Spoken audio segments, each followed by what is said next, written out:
Welcome to study point by Pranay. मैं प्रणय पाठक आप लोगों के लिए लाया हूँ मैटर इन अवर सराउंडिंग्स का पार्ट 8। मैंने पार्ट 7 बनाकर डाल दी है, आप लोग जाकर चेक कर सकते हो। Link is in description. Chapter better understand के लिए पार्ट 1 से पार्ट 8 तक ज़रूर देखें। और मैंने अपनी इंस्टाग्राम आई डी की भी लिंक डिस्क्रिप्शन पर दी है, जाओ जाकर फॉलो करो। मेरी इंस्टाग्राम आई डी का नाम है प्रणय पाठक .549। और ये answer how the aquatic animal can breathe under water. ये तो गाइस, पिछली वीडियो में हम लोगों ने लिक्विड स्टेट को कवर किया था। इस वीडियो में हम गैसियस स्टेज को करने जा रहे हैं, तो चलिए शुरू करते हैं। Have you ever observed a balloon seller filling a large number of balloon from a single cylinder of gas? क्या आपने कोई भी बैलून सेलर को देखा है? वो एक सिलेंडर की मदद से बैलून को भरता है। Enquire from him how many balloons is he able to fill from one cylinder. Ask him which gas does he have in the cylinder. अब उससे ये सब चीज़ें पूछना कि वो एक सिलेंडर से कितने बैलून भर सकता है और उस सिलेंडर में कौन सी गैस भरी होती है।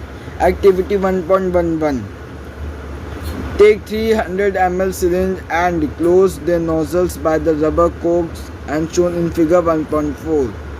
अब आपको 100 ml के सिरिंजेस लेने हैं। सिरिंजेस ये ऐसे होते हैं 1.4 एक्सरसाइज का।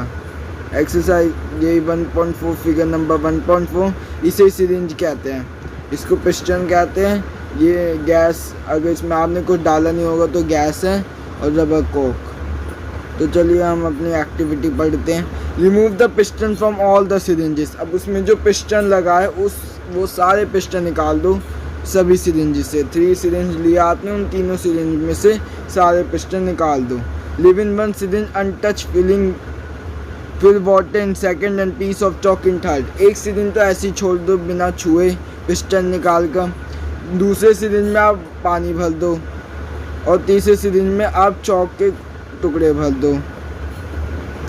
Insert the piston back into the syringe. You may apply some vaseline on the piston before inserting them into the syringe for the smooth movement.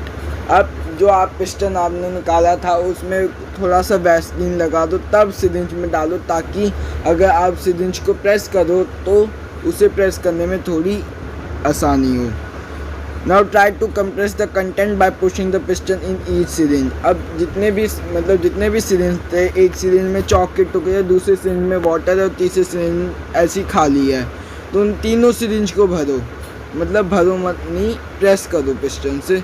जो आपने पिस्टन डाला है उस पिस्टन को आप प्रेस करो। तो what do you observe in each case was the piston easily pushed in? क्या आपने ऑब्जर्व किया? उन तीनों पिस्टन में से कौन सा पिस्टन सबसे आसानी से, मतलब सबसे ईजली प्रेस हो गया था वो? What do infer from the observation? आपको क्या इन्फॉर्मेशन मिली इस ऑब्जर्वेशन से? मैं आपको बताता हूँ। गैस वाला पिस्टन वो आसानी से प्रेस हो गया था, और हमने ऑब्ज़र्व किया कि गैस ज़्यादा कंप्रेसिबल है सॉलिड और लिक्विड से। जितना सॉलिड और लिक्विड कंप्रेसिबल है उससे ज़्यादा गैस कंप्रेसिबल है। अब इस पैराग्राफ को पढ़ते हैं। We have observe that gases are highly compressible as compare to solid and liquid. हमने ऑब्जर्व किया जो गैसेस है वो ज़्यादा कंप्रेसिबल है अगर हम कंपेयर करें सॉलिड और लिक्विड से। The liquefied petroleum gas LPG की फुल फॉर्म में ही लिक्विडिफाइड पेट्रोलियम गैस, इसको आप लोग अंडरलाइन कर लो। Cylinder that he get in our homes for cooking और the oxygen supplied to hospitals in the cylinder is compressed gas. अब आप लोगों ने सिलेंडर्स तो देखे ही होंगे। एक सिलेंडर जो आप लोगों के घर पे ही आता है, जिससे आपकी मॉम कुक फूड करती है, उसमें कौन सी गैस भरी होती है? एलपीजी गैस भरी होती है। और आपने ऑक्सीजन सिलेंडर्स भी देखे ही होंगे। तो उन सिलेंडर्स में ज़्यादा से ज़्यादा गैस भरी होती है। क्यों? Due to properties of compressibility in gases की जो प्रॉपर्टी है कंप्रेसिबिलिटी की ज़्यादा है, तो इसी की वजह से हम किसी भी चीज़ में ज़्यादा से ज़्यादा गैस को भर सकते हैं। एक और एग्जांपल दिया है। Due to high compressibility compressed natural gas CNG is used as fuel these days in vehicle। अब आपने CNG का नाम तो सुना ही होगा, compressed natural gas CNG।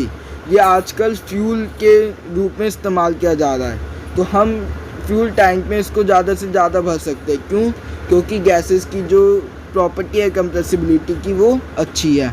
Due to high compressibility, large volume of gas can be compressed into small cylinder and transported easily. High compressibility की होने की मदद से हम ज़्यादा गैस को भर सकते किसी भी छोटे सिलेंडर, या हम ट्रांसपोर्ट मतलब इधर से उधर आसानी से कर सकते हैं गैस की कंप्रेसिबिलिटी की प्रॉपर्टी की मदद से. We come to know of what is being cooked in the kitchen without even entering there by the smell that reaches our nostrils. हमें यहाँ तक पता चल जाता है कि किचन में क्या खाना पक रहा है उसके स्मेल से. How does the smell reach us? कैसे पहुँचती है ये स्मेल हमारे तक? The particles of the aroma of food mix with the particles of the spread from the kitchen. अब आप लोगों का सबसे पहला सवाल होगा कि सर अरोमा क्या होता है? अरोमा मतलब होता है स्मेल. एक प्रकार से इसको थोड़ा डिफ़िकल्ट वर्ड बना दिए, वैसे इसका मीनिंग स्मेल ही होता है. तो अब जो पार्टिकल्स हैं स्मेल के, जो भी स्मेल है आती है वो पार्टिकल्स ही तो होते हैं. जो भी फूड बन रहा होता है वो उसकी जो स्मेल आती है उसमें वो पार्टिकल्स ही होते हैं जो कि एयर के साथ मिक्स हुए पड़े होते हैं, और एयर की मदद से वो आपके कानों नाक तक पहुँचते हैं, आपके नॉस्ट्रल्स तक वो पहुँच जाते हैं. The smell of hot cooked food reaches us in second. और जब वो एयर में मिक्स हुए पड़े हैं तो वो हमारे नॉस्ट्रल्स तक सेकंड्स में आ जाते हैं. Compare this with the rate of diffusion of solid and liquid. अब हम कंपेयर भी कर सकते हैं डिफ्यूजन का रेट सॉलिड और लिक्विड से. Due to high speed of particles and large space between them, gases show the property of diffusing very fast into other gases. High speed particles मतलब जो गैसेस के पार्टिकल्स है वो ज़्यादा तेज़ से मूव करते हैं लिक्विड और गैसेस के मुकाबले. एंड लार्ज स्पेस, और उनके बीच में बहुत ज़्यादा स्पेस होता है. Between them gases show the property of diffusing. अब जो गैसेस है वो अपनी प्रॉपर्टी दिखाती है डिफ्यूजिंग की. Very fast into the other gases, वो भी बहुत फास्ट अदर गैसेस में. In the gaseous state the particles move about randomly at high speed. अब गैसियस स्टेज में जो है जो उसके पार्टिकल्स रैंडमली मूव करते वो भी हाई स्पीड में. Due to this random movement the particles hit each other and also the wall of the container. इस हाई स्पीड मूवमेंट में जो पार्टिकल्स है वो आपस में भी टकरा जाते हैं या फिर कंटेनर के वॉल से भी हिट हो जाते हैं, टकरा जाते हैं. The pressure exerted by the gas is because of this force exerted by the gas particles per unit area on the walls of the container. जो प्रेशर होता है गैस जो प्रेशर एक्सर्ट करती है, रिलीज़ करती है, वो होता है force exerted by gas particles. Gas से जो फोर्स देती है वो गैस पार्टिकल्स के हाई स्पीड मूवमेंट की वजह से ही वो फोर्स रिलीज़ होता है, वो भी per unit area on the walls of the container. अब जितने भी जो गैस के पार्टिकल्स है वो जितनी तेज़ी से मूव करेंगे उतना ही फोर्स वो रिलीज़ करेंगे कंटेनर के वॉल पर.